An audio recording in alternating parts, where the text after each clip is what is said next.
अस्सलाम वालेकुम। मेरा नाम मलिका मुमताज़ है और मैं सब इंस्पेक्टर एहसान जट की वाइफ हूँ। कुछ दिन पहले हमने प्राइवेट वीडियोस बनाई थी जो कि मोबाइल हैक होके टिकटॉक पर पोस्ट हो गई। हमने उस वीडियो को टिकटॉक से डिलीट भी किया, लेकिन सोशल मीडिया पर काफ़ी लोगों ने बल्कि उस वीडियो को शेयर भी किया, लीक आउट करने की काफ़ी कोशिश की। जो कुछ हुआ ये सब गलती से हुआ है, इसमें कुछ भी जानबूझकर नहीं किया गया। कोई इंसान भी अपनी प्राइवेट वीडियो को खुद पोस्ट नहीं करता। सो काइंडली हमें मेंटली तौर पे परेशान ना किया जाए और इस वीडियो को भी वायरल ना किया जाए। शुक्रिया। अब्बा लंदन से नेकलेस लाए, पहन के गई थी, सो ब्यूटीफुल, योर स्किन। अब्बा का नेकलेस तो नहीं, पर अम्मी की एक चीज हिट हो गई, केयर हनी लोशन। 35 साल से इसी पे भरोसा है।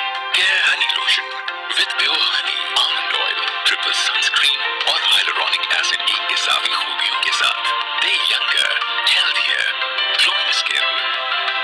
यूं ही ग्लो करती रहो, just like you mom. Generation after generation, care Honey lotion.